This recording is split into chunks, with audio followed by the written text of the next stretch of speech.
Wait, you have a TV? No. I just like to read the TV guide. Read the TV guide.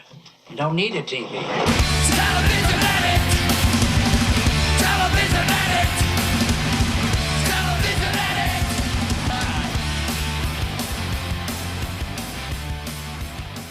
Hey everybody, welcome to TV Guidance Counselor. Ken Reed here, your TV Guidance Counselor, as always, here to talk about our collective viewing experiences using back issues of TV Guide magazine from my personal collection as the gateway into our past.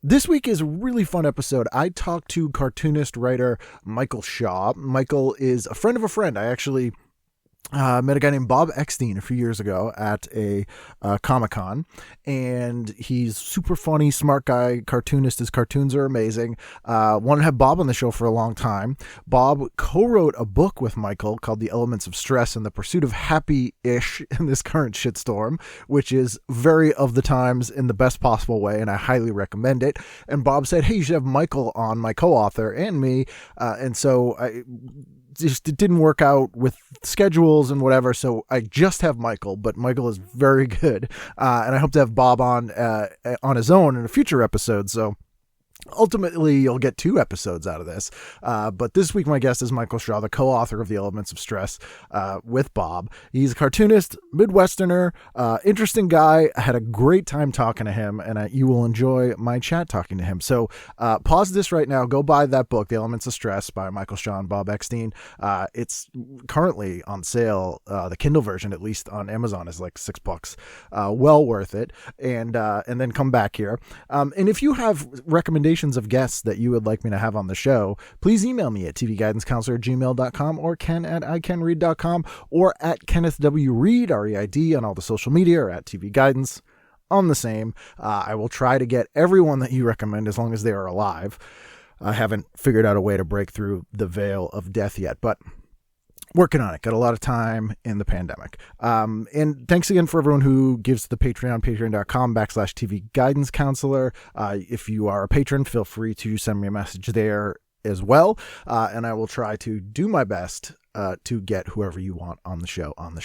But on to this week's show. So please sit back, relax, and enjoy this week's episode of TV Guidance Counselor with my guest, Michael Shaw. TV is my friend, and it has been always there for me in time of need. From the Midwest, Michael Shaw, how are you, sir? I'm good. Specifically, I'm in Manitowoc, Wisconsin. Oh. Hometown of Steve Avery. Oh, okay. This is the second one I've recorded with somebody in Wisconsin. Ooh, what was the first one? Steve Avery? It was Kevin Murphy from Mystery Science Theater 3000. Whoa! Yeah. I was just making an MST3K note tonight that I need to, tap into some of that tonight. Yeah. Oh, yeah. I've weirdly had a bunch of MST. I've had Joel on. I've had Mary Jo. I've had Trace, TV's Frank. Like a lot of almost everybody. Very weird. Anyway, yeah. So that's not our era. So let's try to stay on track. Because yes. I appreciate your effort, the scholarly attempt here, the intent. I say it's historic and folkloric, and I will make it sophomoric. Sometimes it's caloric, because I often will eat one of these. As long as it's not diuretic. That's true. Yet, although we'll see how we end up at the end. Yes. But you ended up picking, and we were chatting a little bit before I started recording, and I said the sweet spot people usually pick from tends to be when they were between the ages 8 and 12, because they're old enough to have their own tastes, but not old enough to actually go out of the house and do anything. And that's interesting. You ended up picking 1968, so we have March 16th to 22nd, 1968, which is exactly in that sweet spot for you. Yes, and it's interesting because I grew up outside of St. Louis in the what I used to call the rolling foothills of the Ozarks, which is the middle of nowhere on a hill. And we had 3 television. Well, we had the 3 network stations, 1 UHF and 1 independent, and the public television station. And that was my existence. That was my umbilical cord to the rest of the world, other than going to school. Yeah. Well, they go So- hand in hand too, because like if you weren't watching that stuff, you'd have nothing to talk to people at school even about. Yes. And even today, I love crap television. Man after my own heart. Yes, my mom, my wife will want to watch The Queen's Gambit tonight. And I go, wait, Svengoolie. You're kidding. It's Saturday. Yes. And she'll turn on the TV and it's like, what did you watch last night? I go, what station is it on? And it was on Memorable Entertainment Television. I go, oh, such a Perry Mason. It had me right to the end. Guess what? Perry won the case. Oh, I've never seen that episode. That's very strange. Who was your horror host when you were growing up? Was there one was it St. Louis? Really didn't have, no horror show. We had, our weatherman was Corky. It was Corky and the Captain, and it was Corky the Clown, and it was the other independent station was Channel 11 KPLR TV in St. Louis, and they had Cookie and the Captain. So it's Corky the Clown, Cookie and the Captain, and Cookie and the Captain introduced me to the Three Stooges. So they would show was it like a everyday after school wrap around, and they'd show cartoons and Three Stooges shorts and that kind of stuff. Yeah, and that's where my Stoogeology began, and I've never gotten rid of it. Did you ever see the film Stooge Mania? No. Oh, it's weirdly obscure movie. I don't know why. It wouldn't ruin it for me though, would it? No. I saw the Mel Gibson, and that was very good. Yeah.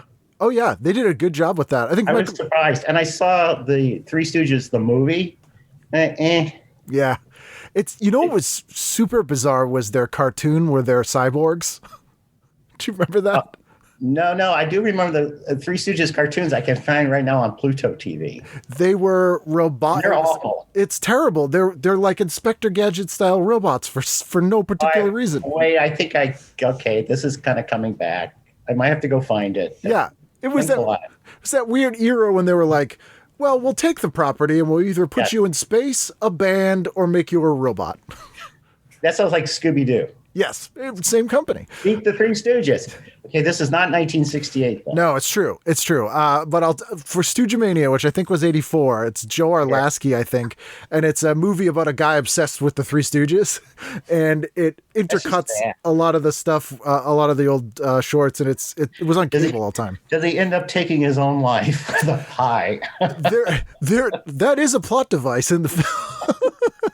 Who threw that pie? Perry Mason can figure it out. So you're in the middle of nowhere. You're 10 years old. I have a twin brother too. Oh, really? Identical or fraternal? Yes, identical twin brother. The joke is he came out of a different opening. Or I hogged all the yolk. Perfect. So how did you make decisions on what you're going to watch? Were you pretty much in sync, or did you have to debate? Of course. I have a flat spot on my head where I was nestled up against his ass for 9 months. So, no, we had our own television, a little black and white, red metal device that we would watch whatever we wanted. And then there was the family TV, which was sort of negotiated. So, and the little television was, Channel 11, Channel 30, the early, like before 6 o'clock. Like whatever was coming up. The sort of that great spot that children have between around 3 o'clock and dinner time. When it's just for you every day. And it didn't matter what it was. Oh yeah. Old reruns. If it was television, I would watch it. Yes. Same. If it was Fury, I would watch it. Would you, as soon as you walk in from school, right on goes the TV? Yes. I can actually remember being horrified, having the measles and being told, you can't watch television when you have the measles. What was the justification there? Because it's something about your eyesight. I don't think that's medically sound. And I said, just rip my eyes out then. Yes, it'll be worth it. I don't want to not do this. Yes. So this is a Chicago edition. So we're on Central Time because you're on Central Time growing up. I was very jealous of you people. I want to look at my first note. Oh yeah. I want to thank, I'd like to thank Mrs. Valverde of 2517 North Kildare Avenue, Chicago, for the use of this TV guide. Mm-hmm. Did you know her? Nope. And she has no idea it's missing. I tried to look for her obituary and I couldn't find it. Yeah, I don't know when she probably passed. This is one. So all the New England ones are mine, especially from the 80s and 90s. They were my paid for subscriptions growing up. But the rest have kind of come in fits and starts from various people. And the Chicago ones are rare. There's not a ton of Chicago ones in the collection. What's funny, we did not have the TV Guide growing up. Did you use the newspaper one? Yes. My dad worked up in St. Louis at McDonnell Douglas and would come home with the St. Louis Post-Dispatch, and I would go get the comics. And I think the TV section was in with the comics. Yes. Always was. The good stuff. Yes. So, if I was looking for something or thought something might be coming on, I would check it. But otherwise, I would just turn on the television and just watch what came at me. Because TV Guide was like a true luxury. Like this was my aunt had the TV Guide. We call it the TV Guide. Would you look through it when you go to her house? Kind of, but I don't know. Television to me was like an open field to go running through. You didn't need to plan. Yeah, I didn't. I knew what I wanted to watch when I wanted to watch it, but the rest of the time, just turn it on and let the magic happen. You implicitly trusted that it would soothe you. Oh yeah. It was better than reality anyway. I mean, that's true, especially in 1968. I could just go outside on the hill and watch the cars go by. There's probably a channel of that now on some. Yeah, no, it's a great podcast. Yes, it's just cars going by podcast. Yes, that sounds like a Dodge. On the cover here, we have Sally Field and obviously her most esteemed role as the Flying Nun, which is one of the weirder shows I think to ever be on network television. I never got into the Flying Nun. I just, I had standards. Yeah, you got to draw a line somewhere. What do you do? Upskirt and watch a nun fly off? You're like, avert thine eyes. Yeah, and it was. I've rewatched that show, and it's extra weird because it's also a period piece. Like it takes place, I think, in like the 20s or 30s or something. Oh, does it? Yeah, it does. It's not contemporary, and it's I think in Puerto Rico or I don't know. I thought that you might. We can clear this up later as we go through the issue. Yeah, but. There was something, I was trying to think, but there was something about it that it never quite clicked with me.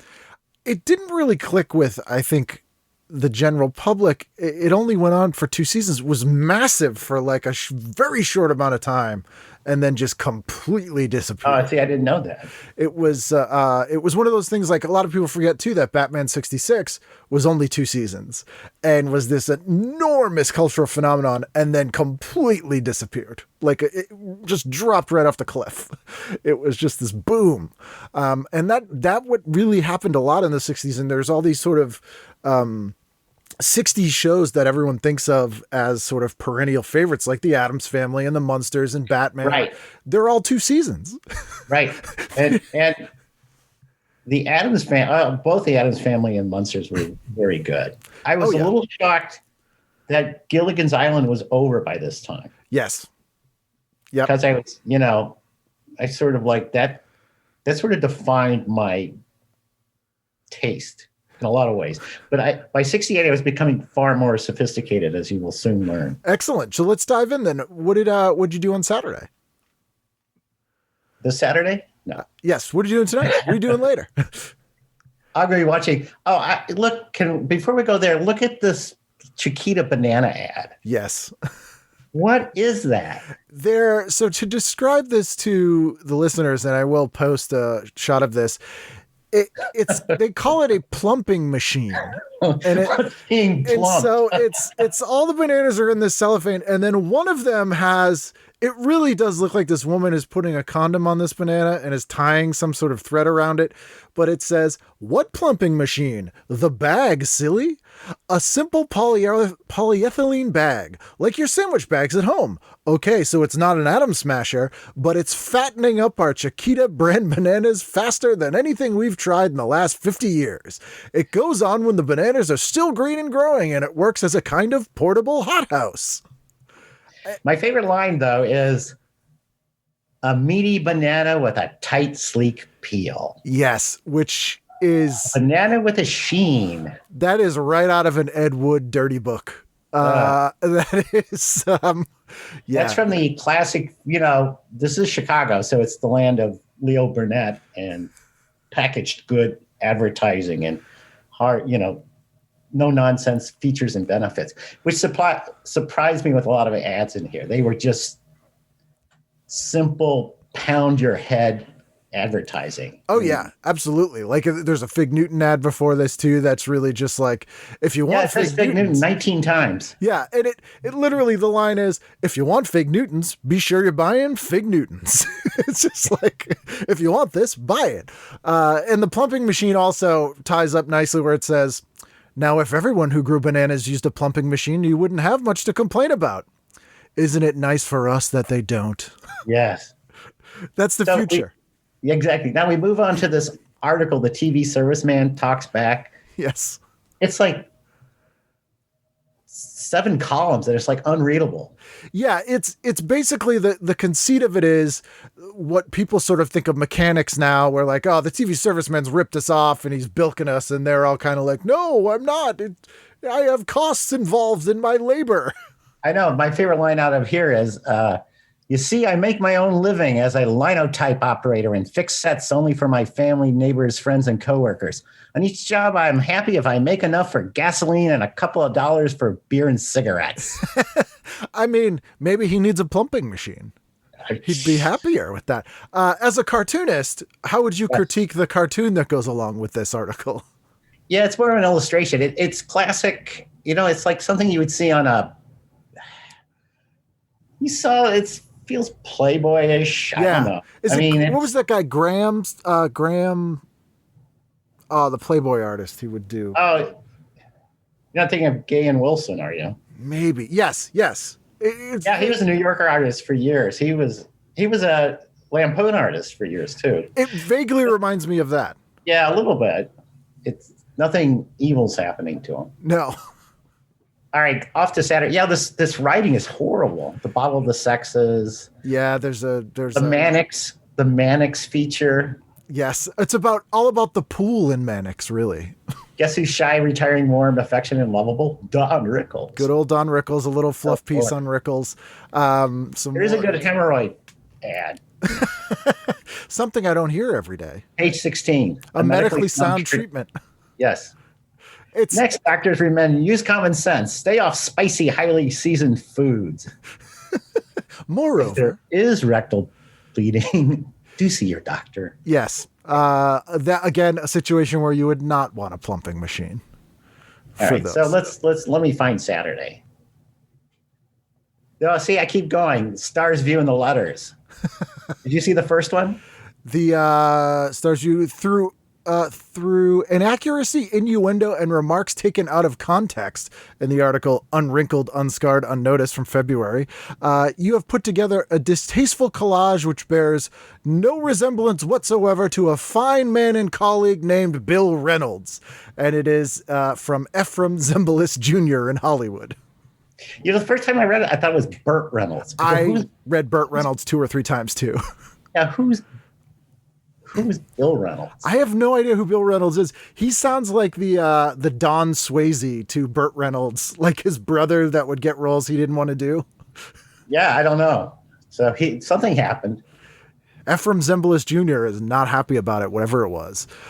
It is funny too, because the letter section, which is always pretty entertaining, this is a weird mixture of just people like Mrs. Thomas D. Trivers of Chattanooga, Tennessee, and then Ephraim Zimbalist Jr. and Mort Warner, vice president of NBC Television.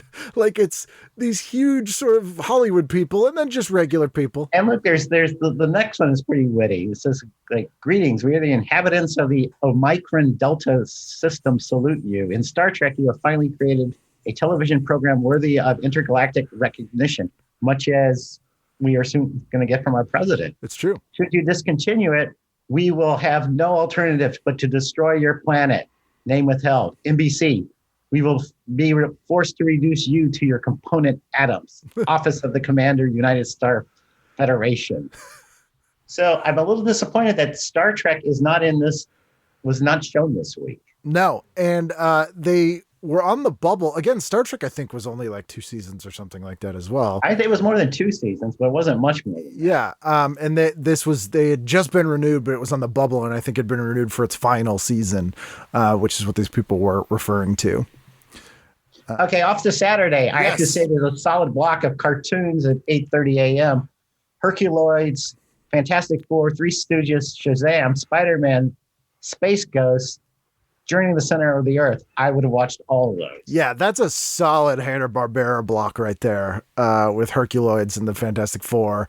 Shredding my mouth with Captain Crunch. Shazam was one of my least favorite cartoons. Yeah, I didn't go there. Space Ghost was good. Space Ghost is great. Shazam was the one, if people don't remember, it was a genie. Yeah. That not like Shazam. And it was always paired with Samson and Goliath. That was a kid and his dog, and he turned into a superhero with long hair, and his dog turned into a lion. How about Baby and Goliath? I often wondered if people confused those two shows at the time. Baby, don't worship Satan. Don't put that in your mouth. I tuned into Samson and Goliath, and it's about Jesus all of a sudden. So are you an expert on very obscure television? Because yeah, I would hope that you are, because I have some questions that I want you to clear up in my mind. I will do my best. It's hit or miss. Okay, well, we had this very strange cartoon growing up called Jot. Jot. And it was done by like the Southern Baptist Association. And it was just a dot that had to choose between good and evil. Oh, So if any of your viewers or listeners remember Jot, drop us a line. did you see it on TV or was it shown to you in school? On television. Okay. Interesting. I will try to find Jot. All right, here we go. Saturday, 6:30 p.m. I have my first bone to pick with Jackie Gleason. Was that was ABC? Yes. So later on that summer, the replacement for that show was, I'm going to test your metal here. Smothers Brothers? No, The Prisoner. Oh, okay. Yes. One of the greatest shows in the history of television. Indeed it was. And was weirdly a big hit. People look at it now as a cult show, but it was massively successful. It was only on for one season. And that was because McGowan only wanted to do one. Yes. In fact, this has really set me down the Google rabbit hole of memory lane. So I just want you to know. And I love The Saint. Did you have a Saint preference? Because there were two. No, I was a Roger Moore man. I Okay. don't even know the other Saint. Ian Ogilvy. Ian Ogilvy. I got a tad British toward this. I discovered my Europeanish when I was 68, 10-year-old. Also, both The Saint and The Prisoner started getting me interested in cars with Roger Moore's Volvo and Patrick McGowan's Lotus. Yeah, and the I opening just thought credits. they were so cool. I mean, the opening credits to to The Prisoner are one of the most, like, if you've never seen an episode, you don't know anything about the show, you watch the opening credits and you're like, well, now I gotta whole watch show. this. Yeah, I gotta watch I've this. shown this to people of your generation and younger, the opening. And they go, wow, that's slow. Really? Yeah, I go, no, it builds like a storm, a thundercloud coming at. Yeah, people just, it's hard to get an appreciation for that, I think. It's got that booming music. Dun, dun, Yes. dun, and he's, man, I love the opening credits to that. Yeah, it's great. I am not as others are, though. No. So that's Jackie Gleason this night. Let's see who's on the show, if there's anyone decent. No. I'm like, I heard you and Merrill talk about hating Jackie. And Yeah. Jackie only became lovable during the Cannonball Run era. I agree. That's with Bill Reynolds. Yes, with Bill Reynolds. So let's go. We got to go to My Three Sons. Okay. Widower, or I said murderer, Steve. What's his last name? Steve I can't remember. now. Douglas. The Douglases. Oh, yes. I was going to say McMurray, but I'm like, that's the actor. So I'm a big fan. This is the later me coming back, Mr. Ironic, kind of gestalty, capture, the moment. I love the later sad versions of television shows where they're really running out of steam. People have left. They're trying to add, Doty. Did Doty save the show? Rob left, the oldest. Yep. Had his own Son. kid. We have Uncle Charlie instead of Bub. I know. I wasn't into the black and white years, and I kind of liked. TV Land was very good for like making kind of light, putting those shows into another context. So they did an Uncle Bub, Uncle Charlie comparison. They go, Uncle Bub, at ease with his bachelor life. Uncle Charlie, just going through the motions. Yeah, and they were like, tells boring war stories. Bub, like, because he would iron all this stuff. Yeah, the My Three Sons was I think 12 seasons. It was ridiculously long. Okay, here's something I heard. Fred McMurray at the time was incredibly rich from real estate investments, and he would come in for like 2 weeks and film the whole season, get all his shots done, and he'd go, "I'm out of here, bye." Yeah. And he'd get paid because he was a film actor before till the mid 50s when he started doing My Three Sons and made kind of all his money, to your point, invested it, and was kind of like, this is a pretty sweet gig. I show up for almost no time and I'm getting paid a ton because it was a big hit show. Right. And, like one movie I can always watch is Double Indemnity. Yeah. Just always watch it. Yeah. It's great. And it's Fred and it's Barbara. I mean, Bab Stanwyck. And I go like, holy crap, this is the greatest movie ever made. I love that movie. And, Fred, the movie that turned him to flubber. Yes. Have you heard about this? No. Was The Apartment. Really? Did you turn it down? No. He played such a unlikable son of a bitch in The Apartment. He decided he would never do anything like that again. And that's when he went flubber. Went full Disney, went full Shaggy Dog. But I love, it can't beat Get Smart, I appreciate it more now than then. I would say that. This is a weird episode of Get Smart. I forgot. There's a robot named Jaime. Oh, yeah. Dick Gautier. I remember Jaime. Jaime the robot shifts into high gear, assignment combat a rash of chaos, sabotaging, that is making a hash out of the West showing at an international track meet. Jaime the robot. And I preferred the Sunbeam Tiger years over the Carmen Gia years. And it was weird when Maxwell and 99 got married and had triplets. Yeah. I go, okay, all these shows jump the shark. There was no shark to jump back then, but whatever the term was then. Whenever there's a will they, won't they, once they do, there is no show I can think of that was improved. No. Not a one. There might be one. Okay, Hogan's Heroes. Just what? I can't even. I don't like it now on MeTV. It's been on for 9 years or something. Yeah. How can people keep watching this thing? And you just look at Bob Crane and go like, what were you doing? Well, he was a weird pervert as well, as was well known by everybody. So it makes more sense. But this show was on initially less than 20 years after World War II ended, which is crazy. This would be like if we did, I don't even know, set in 9/11. No, yeah, we did what's the prison in Abu Cuba. Ghraib. Oh, in Cuba. Yeah. We do Gitmo. Like a Gitmo sitcom that's been on the air for like 5 years already. Kids from Gitmo. Yeah, that is. I never liked that show. It seemed like a parody, but not in a good way. It was weird when it tried to be serious, but it was just all filmed on a set, so just a completely fake. But somehow they were escaping from somewhere. Anyway, it seemed like a sketch in a sketch show rather than a show of its own. I did like Werner Klempler. Who is Schultz or Klink? No, he was Klink. Klink. I guess he was a conductor. He was Europeanish. No wonder I liked him. If your first name's Werner, you have to be able to conduct an orchestra. Hogan, I'm so mad. Okay, we got to move on to one of the great shows. Of course, I'm talking about good old Petticoat Junction. Boy,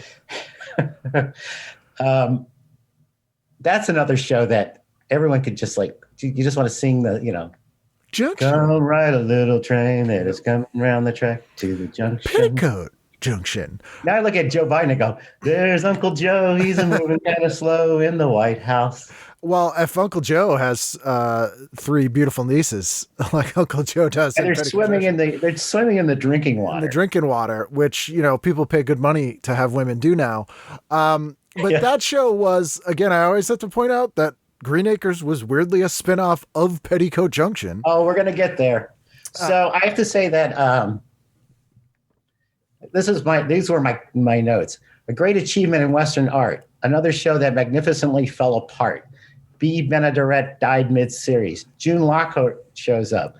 The Lady MD, just as pretty as can be. So, and then quick Ozark sidebar. My people were from Arkansas and the Ozarks. We had a summer house on Table Rock about 15 miles from Silver Dollar City, or as we called it, Steal Your Dollar City. Some of the Beverly Hillbillies were filmed. Hard to place Bug Tussle and Hooterville in the Ozarks. Missouri, Arkansas, certainly not Tennessee. And when you go down to the Ozarks, the Ruth and Paul Henning Conservation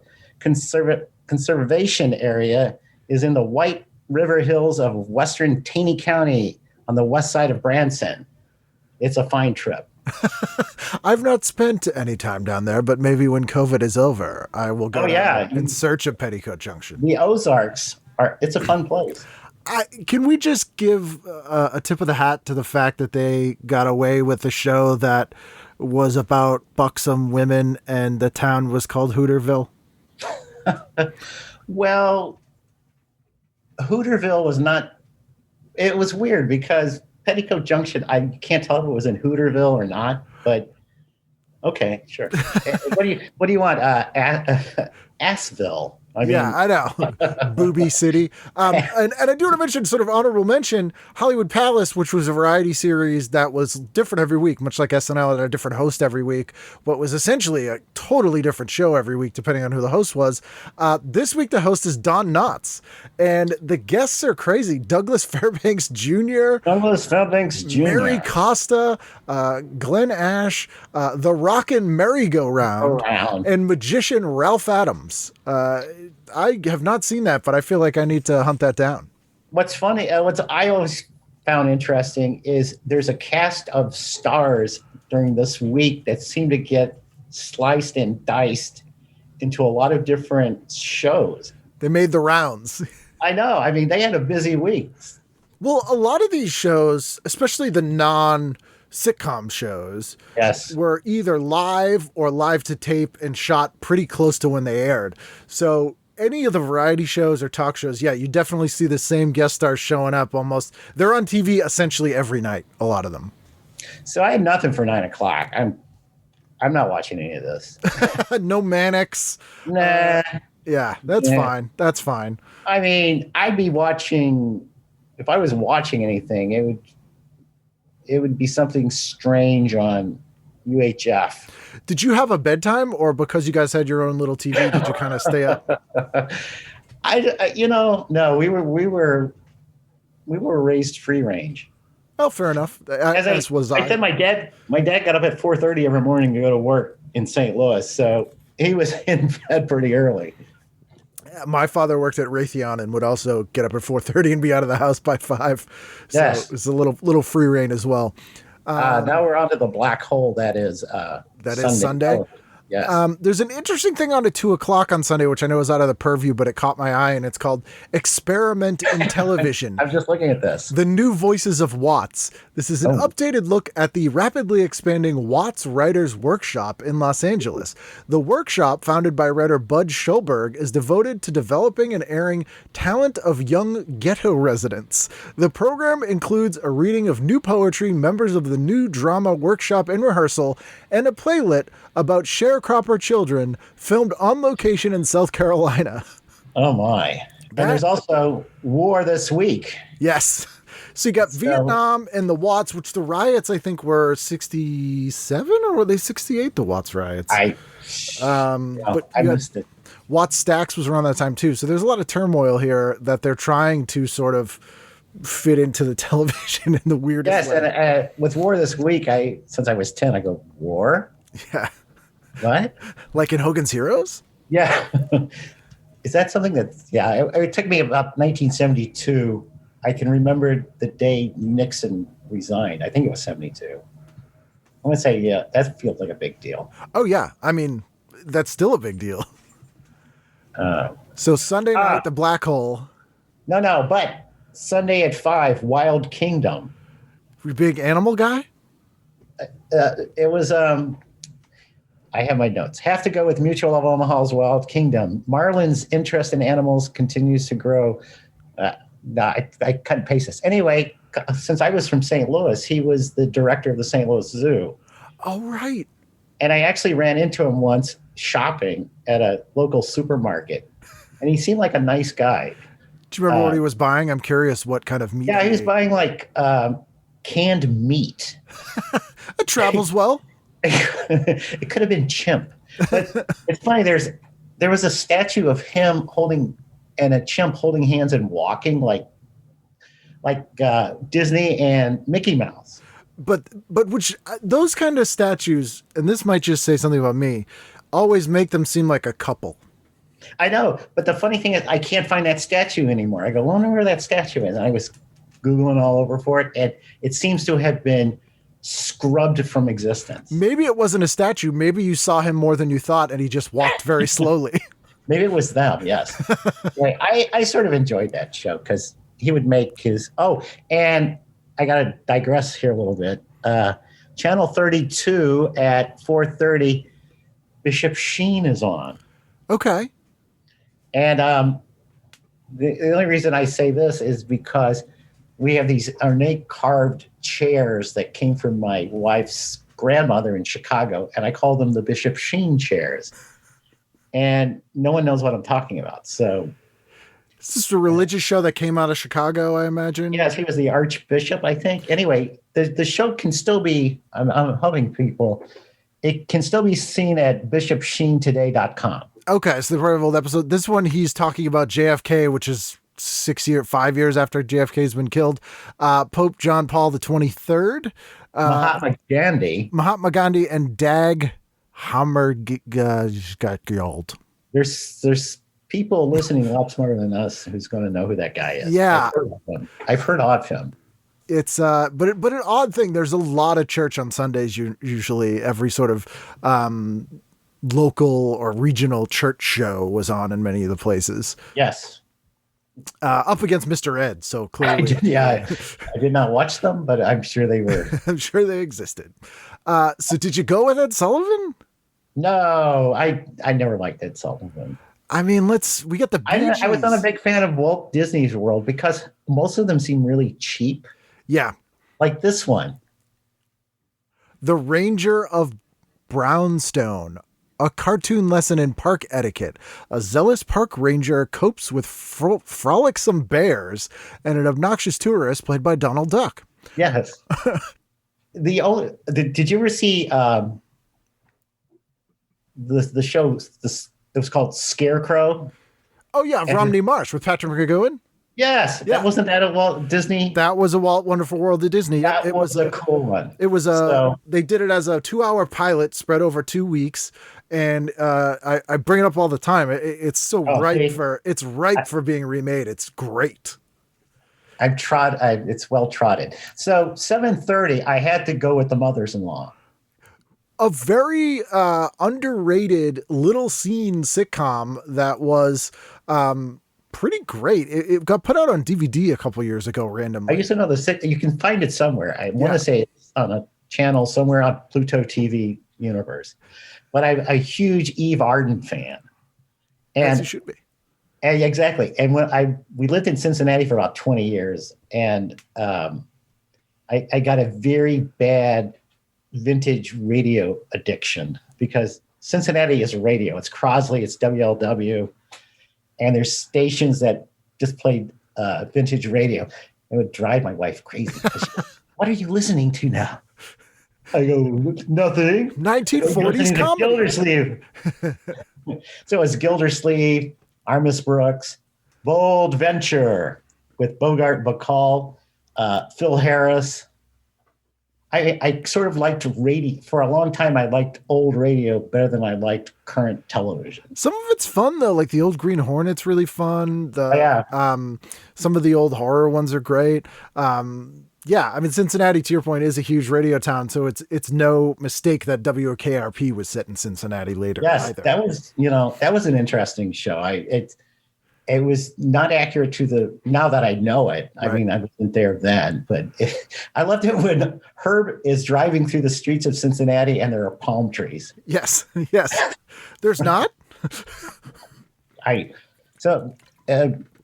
Moving down to Smothers Brothers. I know everyone thinks they should have liked. It's not that I didn't dislike it. It's just I didn't pay a lot of attention to it. Right. They're funny.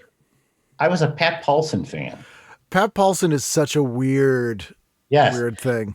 I said he's one of those guys where you see him and you wonder why they're there. But is infinitely watchable for some reason. Yes. I loved it when he ran for president. Yes, and he really did. So he was this sort of very sort of dour, slow, really dry, deadpan comedian that would be on the Smothers Brothers. They had a Pat Paulson for president campaign, I think it might even been 68. He did it a few years, I think. And he really ran, it was a joke, but he filed papers and ran for president. One of the things that is interesting about this Smothers Brothers episode is, so infamously, they were taken off the air for criticizing the Vietnam War. And in this episode, there's a song that they do called the Draft Dodger Rag. I was looking at that. Yeah. Which doesn't sound that radical, but if you're doing that at prime time on a Sunday in 1968, that's kind of a pretty edgy piece of satire. I tend to remember they replayed the episode that actually got them off the air. With the Big Muddy being played by Pete Seeger. Yeah, that's the Merrill episode again. I was listening to that, but I can't recall it ever actually watching it real time. And then Glenn Campbell came in and saved the day. But I don't have to talk about him, so that's good. Is that everything on Sunday?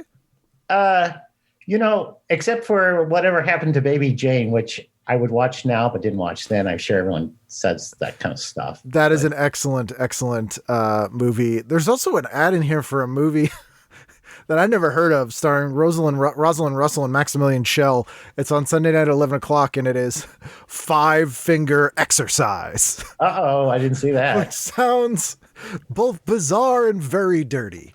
Yes, it sounds like shoplifting adventures. Yeah, or like, what are you doing? The 5 Finger Exercise in there? Oh, wait a minute. Sorry. It jumped. Mission Impossible. Oh, on Sunday? Oh, yeah. Love that show. Cinnamon Carter. Peter Graves. This is The Mission. Penetrate an Iron Curtain laboratory.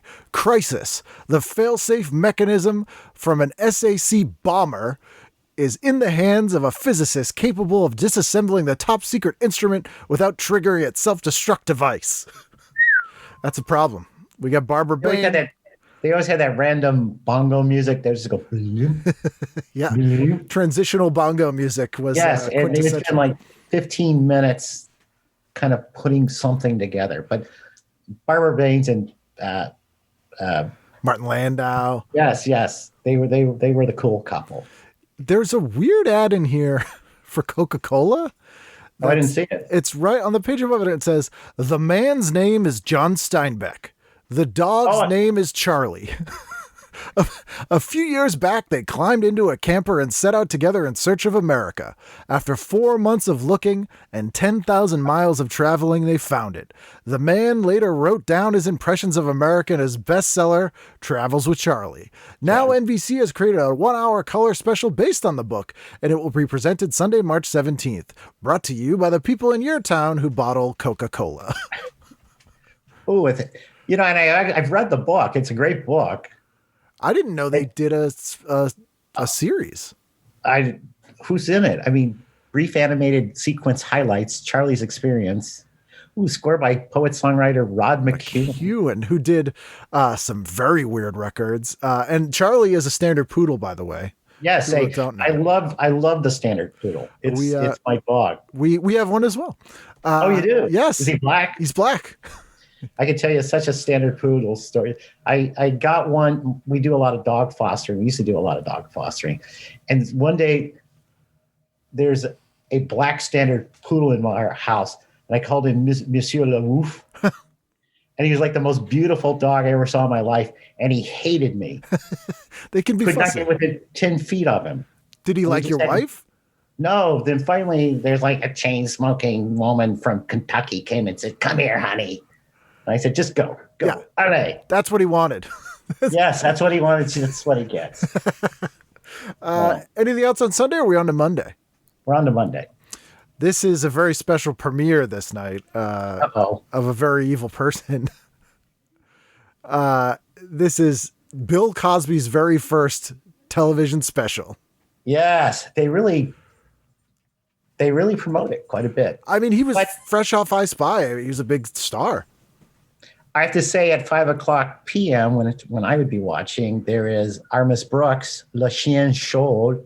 In order to earn a bit more money, Miss Brooks takes out a job at a hot dog stand evenings. Again, sounds like a weird euphemism. Yes. Yeah. Is that code for something? Yeah, she gets a shock when she meets her boss. That's all it tells us there. And that's Gail Gordon. It's Mr. Mooney. And Eve Arden, who's on Armis Brooks. So then we go, so 5:00 you're watching that, and then what do you got? So here's Bill Cosby. Yeah, I didn't read all this, but they're really promoting. It's basically a stand-up special on TV. It's his albums. Yeah, and it replaces Rowan Martin's Laugh-In this evening. But it's a stand-up special, which is weird, and it led to the first Bill Cosby show, which was a weird 2-season shot-on-film single-camera show that was oddly a lot like Curb Your Enthusiasm, where he played a gym teacher. It was very strange. You mean the Bill Cosby show? Yeah, yeah. I watched that. Yeah, it was very dry. Yeah, it was good, and it was. I can still sing the theme song. Him and Quincy Jones. Very weird. And a great Robert Mitchum movies on that night. The Hunters with him and Robert Wagner. I wasn't a big movie watcher back then. I watch Mitchum at anything. If Mitchum's on, I'm watching. I heard that. I'm trying to think of the Robert. I have to say, I remember. Is it Cape Fear? Yes. Yep. Yes, he's scary. He is. He's fantastic, but did a lot of comedies as well. He's in a great holiday comedy with Janet Leigh that is really sweet and funny. Like I love him. So I'm a little confused here. We have the Lucy Danny Comedy Hour. Yes. That's I Love Lucy and it's Danny Thomas show. But it's their variety shows. They're half-hour sort of variety shows that they have. So they're not just taking two of the shows and just putting them together. No, and they're in reruns. The Danny Thomas one is very weird. It says, reruns begin with, quote, "The Wonderful World of Burlesque," first telecast in 1966. Mickey Rooney and Wayne Newton joined Danny for slapstick takeoffs on a wallpaper hanger, an expectant father, and classical ballet. Also cameo appearances by Don Adams, Bill Cosby, Robert Culp, Phil Harris, and Dean Martin. I would watch that. Where is that? That is 8:00 on Monday night. 8:00. Oh, okay. Let's go back to 7:30 for a second. The Lucille Ball comedy?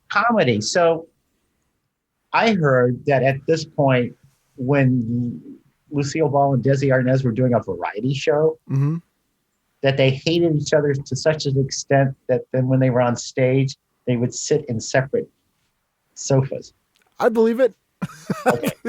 This is what I heard. Yeah, I mean, but it's strange. You got Lucy and Danny Comedy Hour, and then you got Lucille Ball, and then you got Danny Thomas again. Yeah. They're all on different channels. I mean, they were such massive stars in the decade preceding this. They would be like the elder statesmen that were sort of anchoring this night of television for whatever reason. Because there's no real comedy competition with. I mean, you got Andy Griffith, but it's the Ken Berry Andy Griffith years, which nobody cares about. No, we're going to have some words. Ken Berry and Arlene Golunka pulled the Andy Griffith Show from the morass of whatever the hell it had become into a shining diamond of television delights. So you're consistent with your later period show. Oh yes. In fact,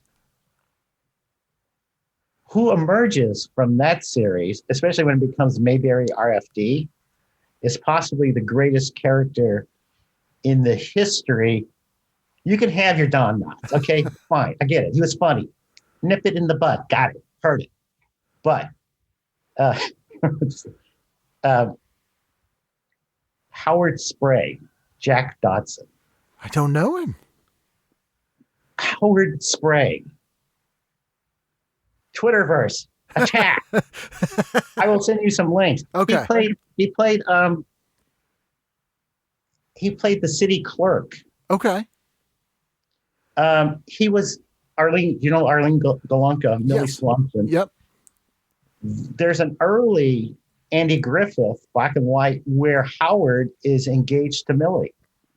And they're going to go off to get married, but they're all riding in a train. But Millie is such a spendthrift that Howard is frightened from her. So later on, when Sam, I forget his last name. Sam Jones. Yeah, Sam Jones comes into town, also mysteriously widowed, another murderer. Yeah. Andy Griffith murderer.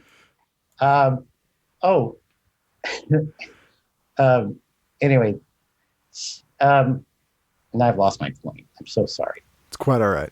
You're right. saying it's better, good character. You're going to send me some links. Yeah, there was a point. I'll end up with Golunka as the Polish nickname for either hand of pork or Baloney, clean shaven. Oh, excellent. Speaking of Baloney, on that night also is something that kind of surprised me. At 8:00, there's a thing called Net Journal in color on Channel 11, and it is a Swedish documentary on birth and roundtable discussion on sexual education. Where's that? It's Monday evening at 8 p.m., page A44. And this is sex education is discussed by Dr. Mary Calderon, director of the U.S. Right now. Sex Information and Education Council, and the Reverend George Hagermeyer and Sally Williams, a registered nurse, hosted by Richard McCutcheon. That seems very progressive for being on TV in 1968 to me. Wow.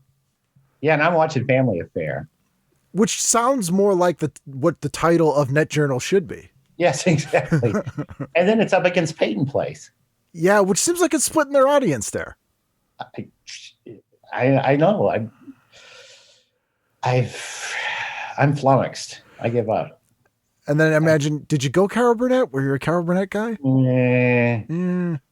You know, how many times are you going to watch Harvey Korman and Lyle Wagner and Tim Conway and crack each other up? Yeah, it's that kind of thing where you're like, they're probably having a good time with each other. This one looks pretty good, though. I mean, you got Ruth Buzzy, Ernest Flatt. I'm unfamiliar with Ernest Flatt. Yeah. Jack Jones is in this one who sang the Love Boat theme song. Solid entertainment. I don't know what that one is. On to Tuesday. Yeah, let's go to Oh, wait, one more. Big Valley. Big Western guy? Miss Barbara Stanwyck. Oh, yes, that's right. I salute thee. And she was one of the first of the sort of classic Hollywood actors to come to TV in a regular role. And it was a big deal. Like, that was unheard of for somebody to sort of come down to television. I just like them. I think they did this. Like, and Miss Barbara Stanwyck. Oh, yeah. That's what she deserved. She deserved that kind of respect. Yeah. Tuesday. What am I watching? I I was kind of getting lost here. Oh, okay. I mean, this is just sad. I Dream of Jeanie. Are we really going to talk about this? I Dream of Jeanie? Tell a Larry Hagman story. You want me to tell a Larry Hagman story? Yeah. Weirdest one you ever heard. So this isn't that weird, but there's sad. There's a show that is on in the UK called Shooting Stars. That's a very surreal sort of panel show. And Larry Hagman was a guest on it once in the mid 1990s. And it's up on YouTube, and it's amazing because I've never seen somebody more confused to be somewhere in my entire life.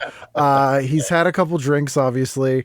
He's got his 10-gallon hat on, and he has no idea what's going on. And it flip-flops from funny to sad and back again. I heard he used to vomit on scripts he didn't like. That sounds pretty accurate. The only person I know who knew him played his second wife on Dallas, I think, and said he was very nice to her. But she also was about 30 or 40 years his junior. So I imagine he was like a little chilled out by then. He might have kind of found his way by that point, I guess. Okay, so I'm moving on to Wagon Train. Jerry Lewis. Garrison's Gorillas. Speaking of MST3K, that was cited by TV's Frank as his favorite show ever. Garrison's Gorillas. I don't even know it. So this is a rerun of the pilot episode called The Big Con. Lieutenant Garrison's newly recruited guerrillas received their first assignment: sabotage a German plot to counterfeit American currency. So it was a little bit like the Dirty Dozen Mission Impossible, but mixed with World War II. You sounded a little like him right there. Well, you have to do it that way. I would go It Takes a Thief, actually. That's a great show. It's a great movie. I guess it seemed very classy to me at the time.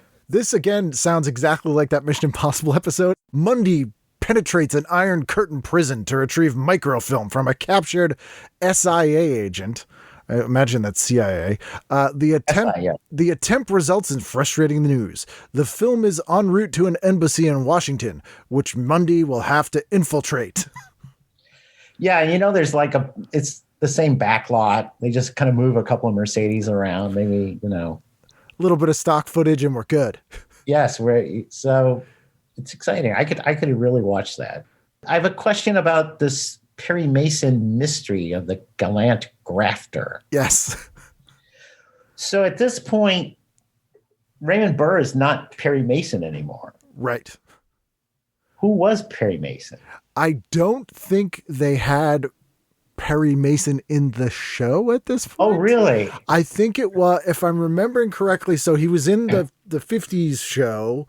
Right. And then came back in the 70s. He's Ironsides in this week. Yeah, and I think part of it was like it's my goddamn show, you're going to pay me what I want, and it's like, oh yeah, well no we aren't. So I believe that for a time it was like the assistant lawyer and like the supporting cast. So it was the same show, it just he wasn't there. Which is a weird thing to do. Yeah, that is strange. I thought it might be Perry Mason branded mystery. Yeah, Perry Mason franchise, like Bozo. Yeah, mysteries in the Perry Mason manner. Who plays Bozo in your town? Perry Mason. So we have to move on to The Invaders. Yes.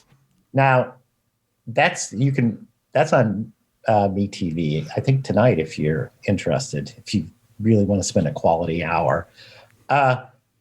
Those were always strange because they seem. Oh, it's got Suzanne Plachette, yes, Will Geer. This is a solid lineup. I mean, forget Alfred Hitchcock. Come on. This show was created by Larry Cohen, who later went on to do the It's Alive movies. He did The Stuff, did a lot of sort of horror movies in the 70s and 80s. This is one of the first things he did. It was 2 seasons. It's essentially War of the Worlds, but mixed with sort of Invasion of the Body Snatchers, spies. Yeah, it sort of seemed to be set out in like the backlots of California with a lot of pickup trucks. Yes. For some reason. Very Western sets. The interesting personal note is that Thunis is my wife's grandparents' last name. Oh, And I think there's a relationship between them and good old Roy. good old Roy. Oh, that's interesting because that is an unusual name. It's not one that I hear often. Yeah, It was one of those shows that in a time when there wasn't a lot of science fiction and horror on TV, which is one of the reasons that the people who liked Star Trek at this time were so into it. right. The Invaders was almost like the Fugitive kind of plots, Route Right. 66, kind of traveling town to town, but there were aliens that were kind of like a secret society, and they were Like the Body Snatchers. yeah, they possessed people, and Yes. only David knew, and it was very paranoid, very 50s feeling for a late 60s show. Not a lot of special effects except for the occasional green glowing glob. Yes, green lights did a lot of work in the Yes, they Invaders, as did Suzanne Plachette. What a she was a trooper. She would, if she was doing the Invaders. She did a lot of episodic television between sort of being in the Birds and being a movie star. Yes, and a great movie. Being, rediscovered as a comedic actress for the Bob Newhart show. She was in something almost every week. My theory is like in Family Guy, when somebody like looks like they die and they have that weird plop look on the ground with their arm behind their back. Yes. That's from Suzanne Plachette in The Birds. Yes. I I bet think it that's is. it feels like an homage, which That would not surprise me.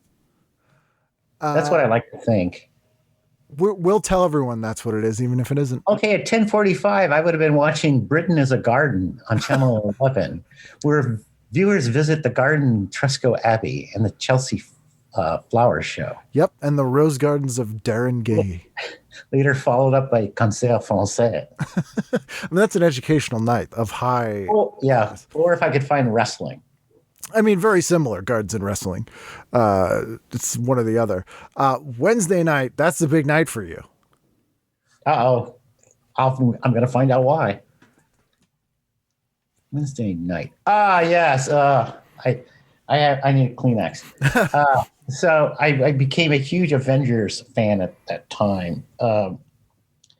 And this was the final episode, The Forget-Me-Not, where Diana Rigg leaves the series to become the next Bond girl with Roger Lazenby in the ill-fated On Her Majesty's Secret Service, which at the end of that movie, she's the only woman to have married James Bond and gets killed for her efforts. Yes.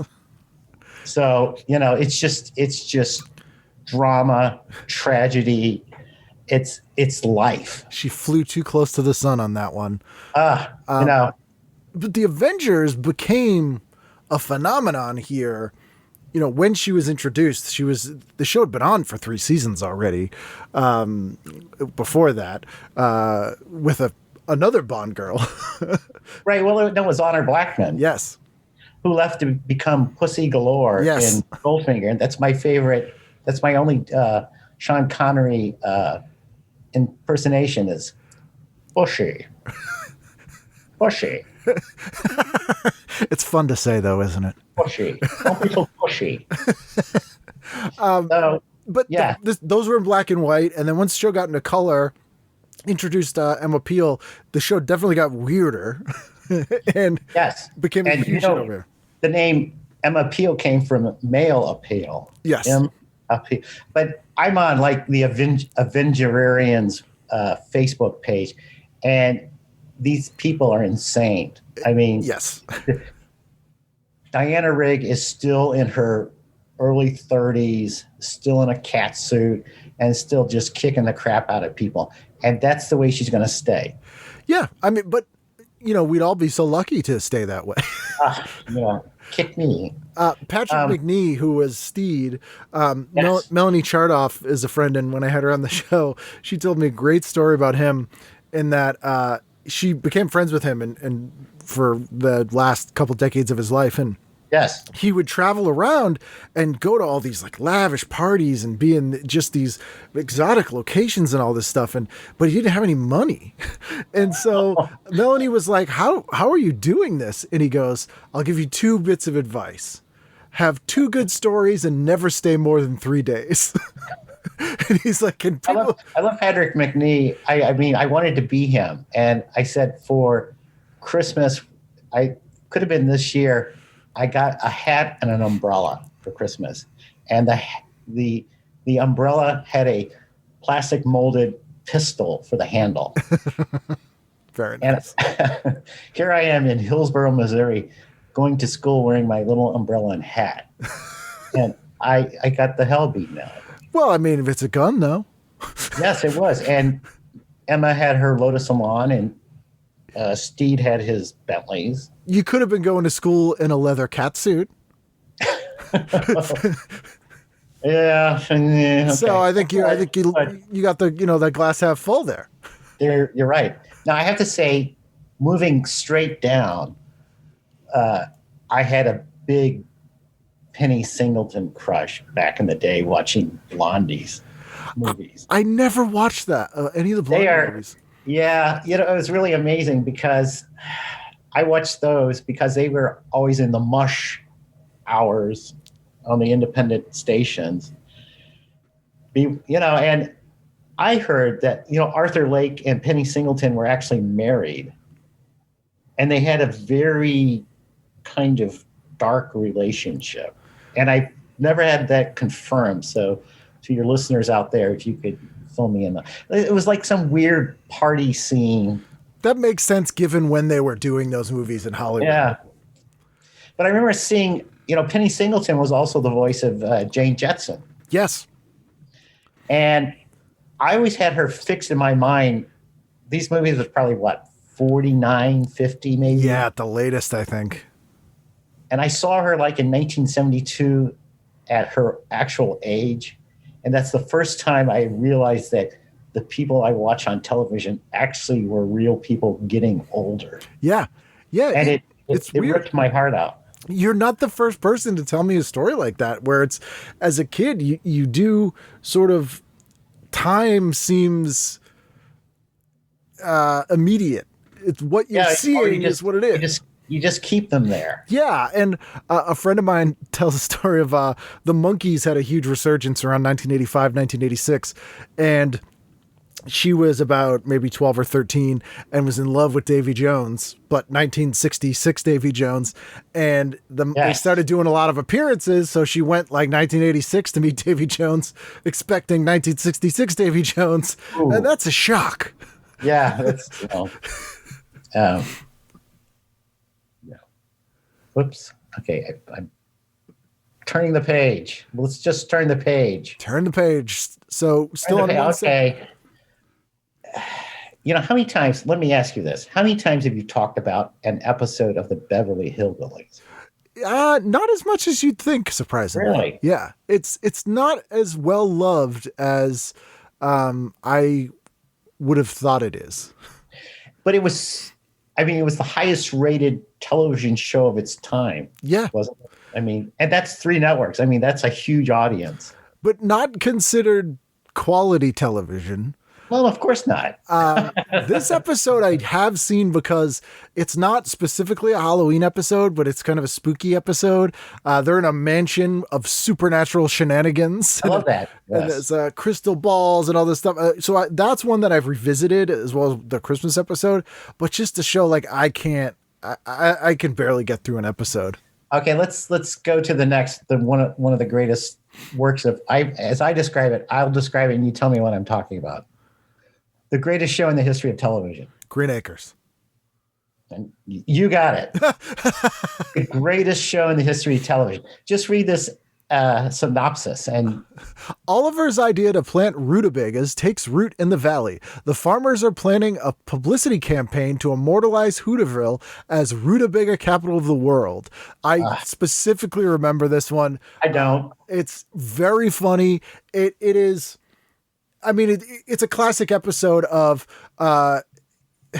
poor Eddie Albert doing the right thing and getting increasingly angrier Yes. and angrier as the people do dumber and dumber things. But it also is one of the first times as a kid that I recognized some words are inherently funny. And the repetition of those words gets funnier and funnier till it's not funny and then gets funny again because they say the word rutabaga so many times in this episode, and it's just great. And I always liked Ava, Lisa, and she goes, Oliver, there it is again. He goes, what? He goes, that name goes swooshing by. The As credits. credits go by. Yep. And it was just, I think that was one of the first shows that I actually, felt like I'm getting the inside joke. They're Yeah, it was a friend of mine calls it rural.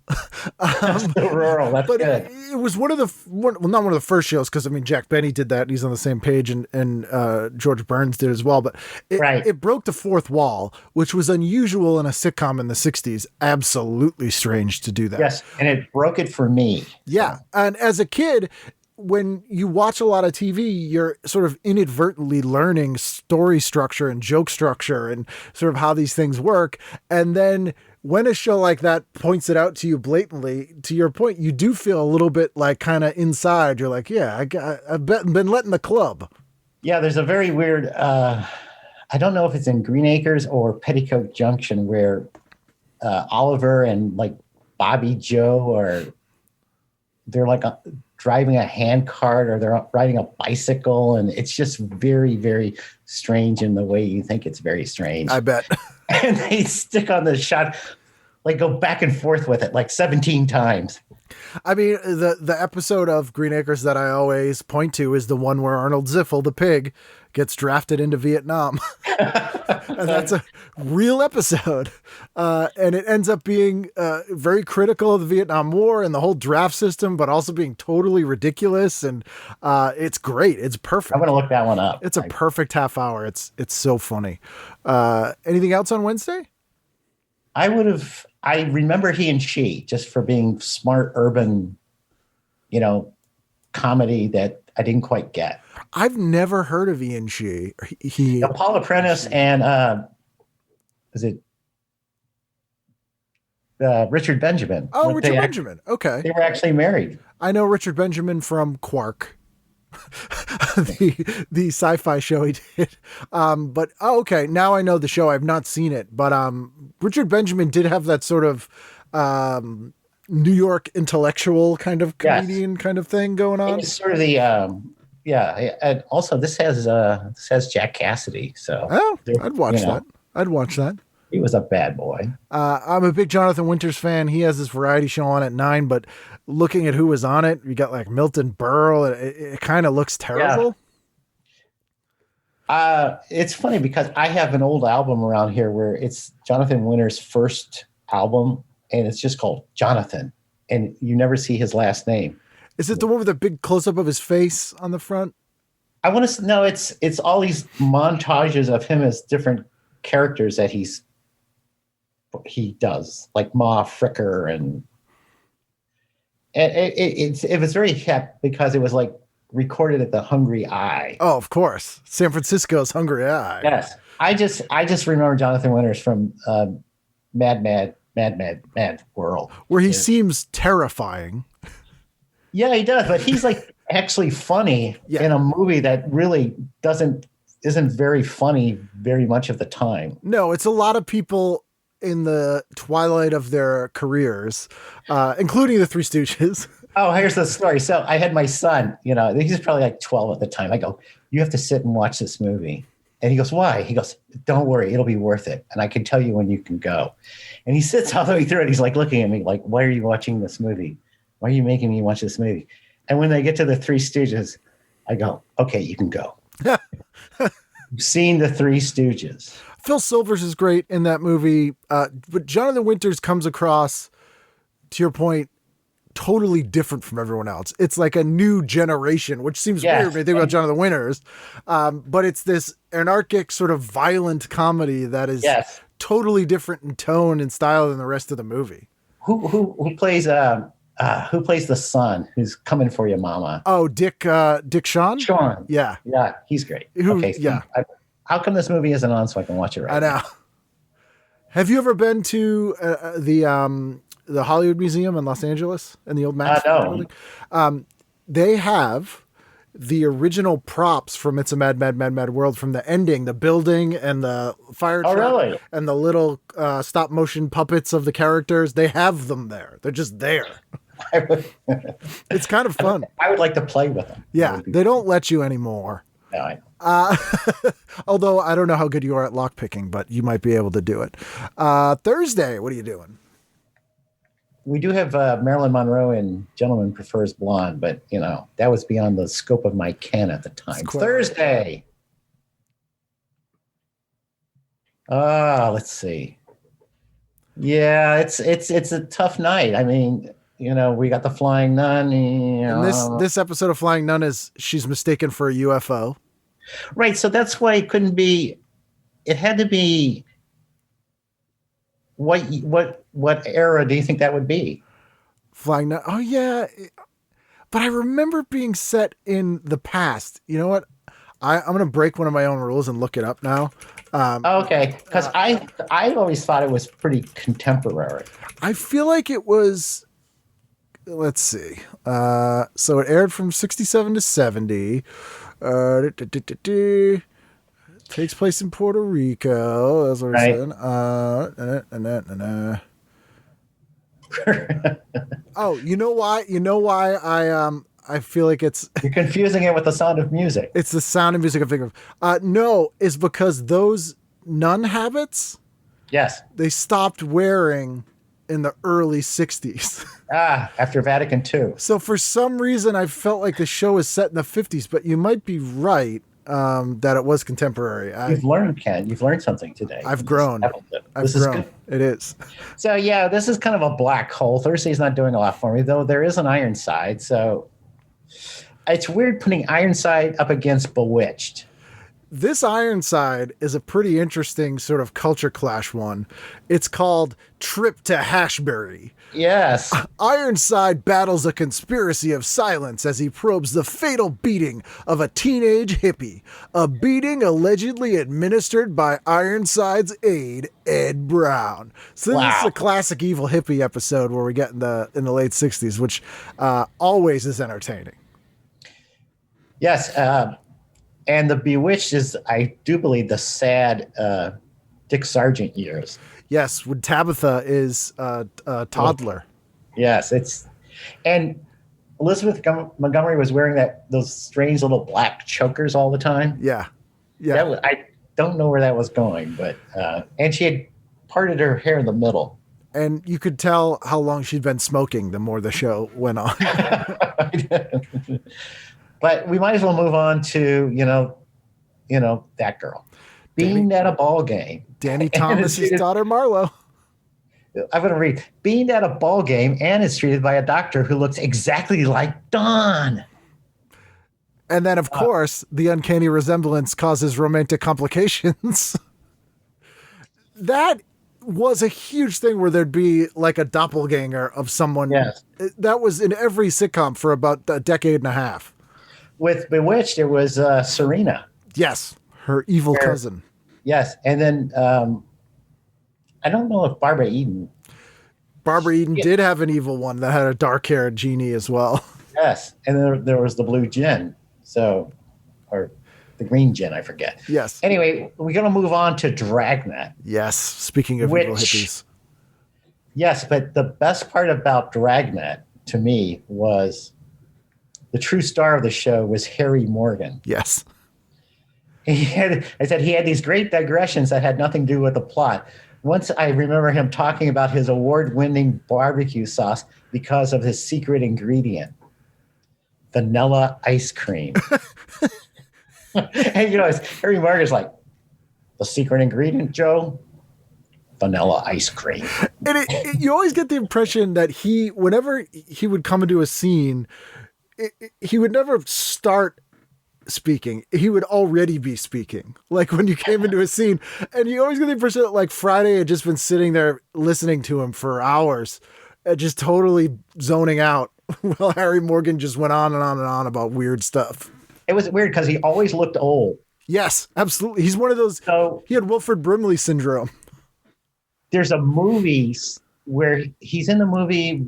I don't even know the name of the movie, but you know the song "At Last," and it's like Tommy Dorsey or Glenn Miller. I mean, actually them. So it's got to be like 42, 43. And he's there. He looks like a high school kid with that strange ailment that he looked old then. Progeria. Yeah. I mean, well, there was a show in the 80s called Black's Magic where Harry Morgan played the father of Barney Miller himself, Hal Linden. oh, wow. And they were magicians that solved crimes. I remember that, but never watched it and never will. But Harry Morgan looked the same age he did in Dragnet. Yeah. All right. I think that's everything. Thursday. Are we on to Friday? I got school tomorrow. I got to go to bed. Oh, what is 10 o'clock Thursday? Novel Jew. Did you see this? Let's see. 10 o'clock Thursday night. Novel Jew discussion.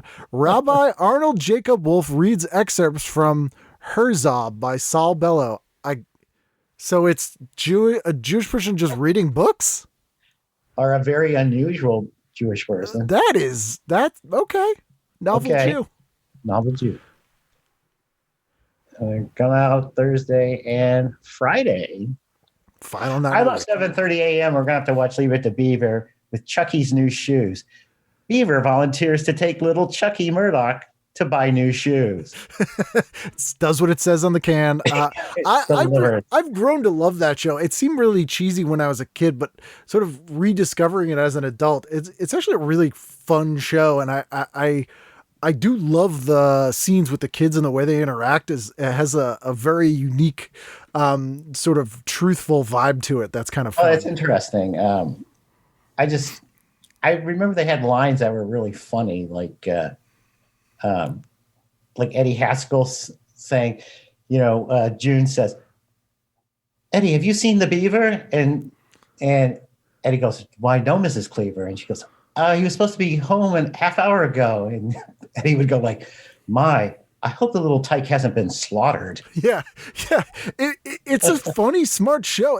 It was sort of shorthand for cheesy 50s sitcoms, like I think for a long time. But there's some great writing on that show, and the interactions between the kids are really funny. I enjoy that show. Gilbert was a troublemaker. I liked Larry Mondello. We always like Larry Mondello, and Lumpy Rutherford's a big fan of him. Oh, poor old Lumpy. And Whitey, and what's Lumpy's dad? Richard Deacon. Oh yeah. Fred, Ward old man. Okay, we got basketball. That's looking fun. Yeah. Illinois high school basketball. Yes, we come to Tarzan. Ron Ely. So you passed up. What did I pass up? Gomer Pyle. Oh, wait a minute. I have them both. Okay. Well, Tarzan comes on at 7, I do believe. But it's an hour, and Gomer Pyle's at 7:30. I can segue. Okay, you're gonna switch. What's interesting about Tarzan, it didn't look like it was in a jungle. It looked like it was in someone's backyard. Because it was. Yeah, it was more sand. I mean, because I'd watched all the Johnny Weissmullers and, and Ron Ely came off as, like, he did kind of California dude, backyard. This is probably the least successful Tarzan, I'm thinking. He'd always end up, like, wrestling a fake lion too, or a really tired old lion. Don't we all? Yes. So Gomer Pyle, let's move on. So you got to go with Gomer. What's interesting is this is a rehashed Dick Van Dyke episode. Yep. Because it's got Jerry Van Dyke who's afraid to perform. Yep. I've seen that on Dick Van Dyke. And he sings a bunch of songs, which is always weird. Jerry sings "Hello Sunshine, Goodbye Rain" and "Hello Dolly." That's a lot of singing for a 25-minute sitcom. I want to make the point that at Return to Mayberry, Luann Poovey was nowhere to be seen. because they were about to make the decision of a lifetime. Which was? We don't know. You never see each other again. We'll never know. We'll never know. I know. There's a really weird show on at 7:00, and it's called Off to See the Wizard. And what would you think that was if I said, here's a show called Off to See the Wizard? Yeah, you think Wizard of Oz. No, it's The Adventures of Huckleberry Finn. I saw that. I thought it was a typo. First of a 2-part film adaptation of the Mark Twain classic. Patty McCormick of The Bad Seed is in this adaptation. I've never seen it. So apparently Off to See the Wizard was sort of an anthology rival to The Wonderful World of Disney, best I could tell. And they would show different adaptations of sort of out of copyright stories, basically. Yeah, it looks like public domain. Yeah, public domain theater.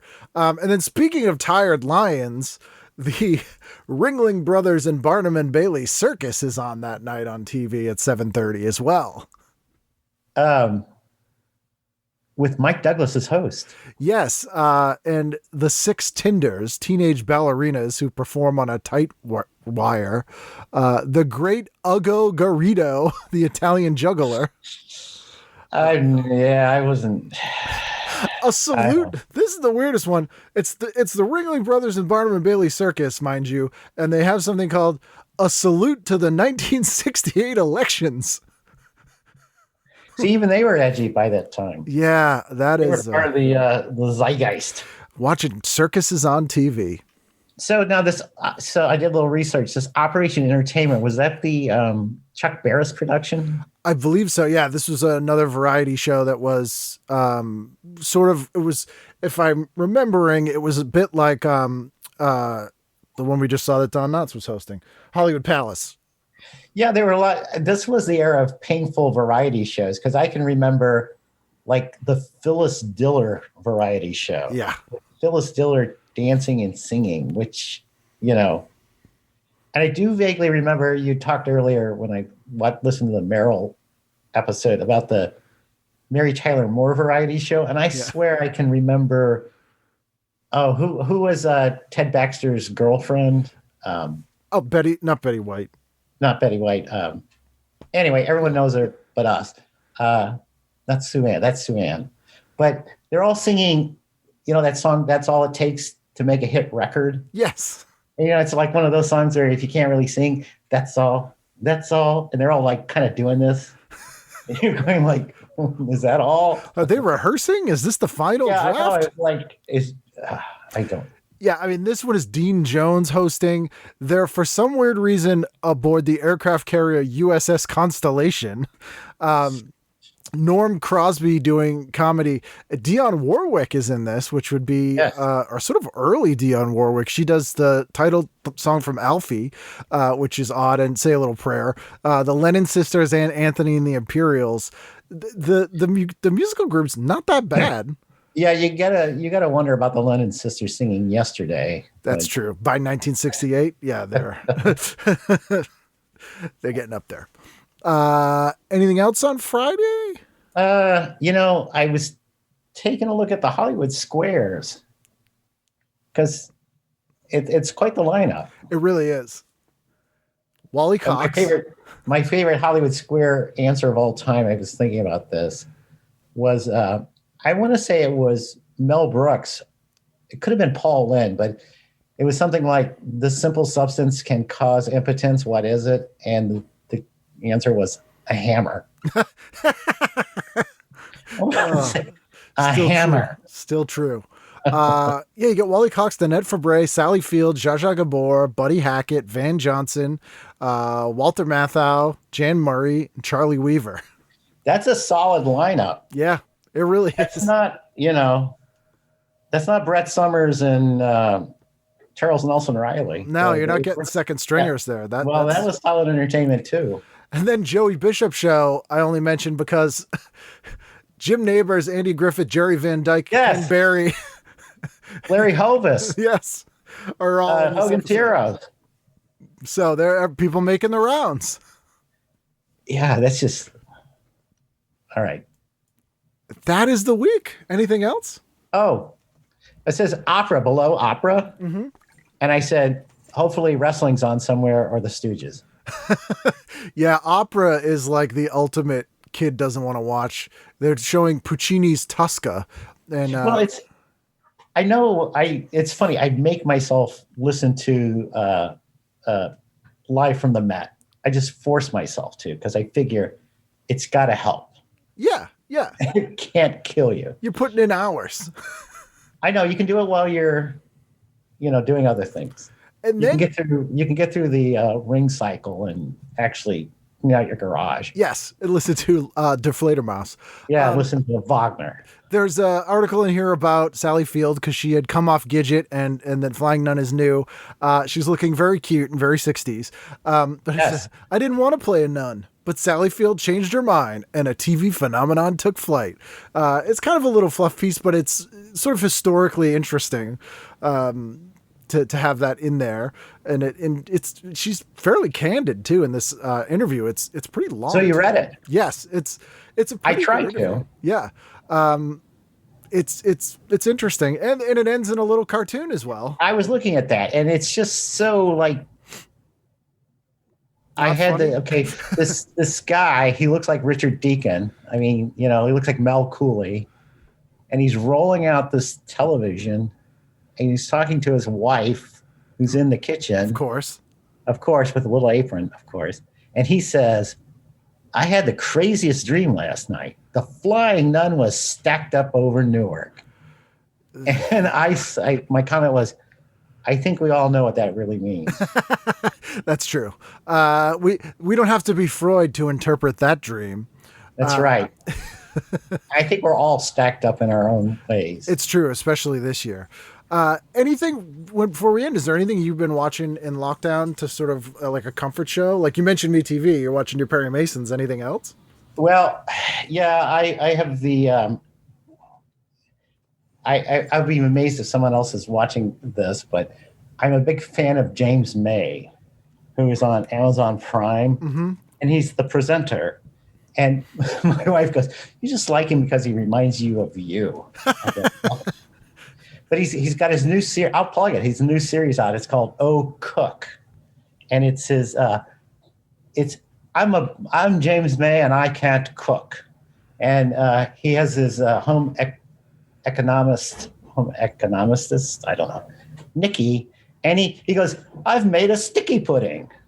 So I've worked my way all through those. We are actually watching The Queen's Gambit, and I don't know where this is going, but it feels a little dark. Yeah, as most TV is these days. Yes, and I will be watching probably later on tonight a corker of a Green Acres. Yeah, I mean that's the best thing to do on most nights. That is a fine comfort show that I recommend to many people. I know, and I watch everything available on the Fire Stick. I just don't watch it all. Yeah, you know what I'm saying? Who could? Yeah, it's funny. So I'm trying to think of a show that I started watching, like Westworld. I haven't watched it yet. Is it? I go, good? Where is this going? Yeah. And someone goes, "You got to watch. Just stay with it." I didn't. And my son loved Breaking Bad, which I would just watch episodes of. I still I'm not a big binge guy. I want a show like once a week, and you sort of look forward to it, and then you quit, and then you look forward to it again. Yeah, and you have some time to sort of think about it and like think about what's going to happen the next week. Like you have a week to sort of sit with it. Like there's something to be said for that. Yeah, exactly. And there's shows that I didn't watch that I went back and watched. I go, wow, this is a lot better than I thought it was. And it was like Star Trek Deep Space Nine. Yeah. And I said, hell, this is actually better than I recalled, or I just didn't watch it for some reason. So there's all these shows I'd never watched that I should watch. And now there's all these shows that I haven't watched and I may eventually watch. There's just so much out there. I just, Yeah, we're spoiled for choice, and it's hard to, in addition to new stuff constantly coming out. So it's like it's constantly like catching up. Right. Like I know the Perry Mason reboot is really, really good. And I watched the first one, but I go, this is not my Perry. No. I'm so sorry. It's like James Bond. Yeah. And that's the thing. I was not a big Roger Moore. I like Daniel Craig a lot. But, Roger Lazenby, Anyway, so this was a lot of fun. I have to say, I've learned, I've grown. I think we both have. We did it together. I love your environment. Thank you so much. Yeah, I try to make it. You look like you're in a spaceship. It's not too dissimilar. I think it may be able to withstand an A-bomb. I'm in my bunker. We both appear to be in bunkers. That's the way to do it this year. Thank you very much. Sure. And elements of stress. Hold it up. Yes.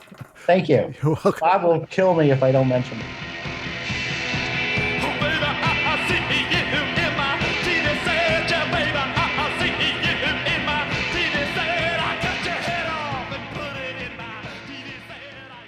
There you go. That's Michael. Fascinating guy.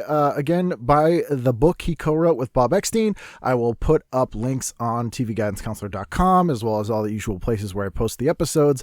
There should also be a link in the show notes of this show if you're watching this on YouTube or however you're getting the show.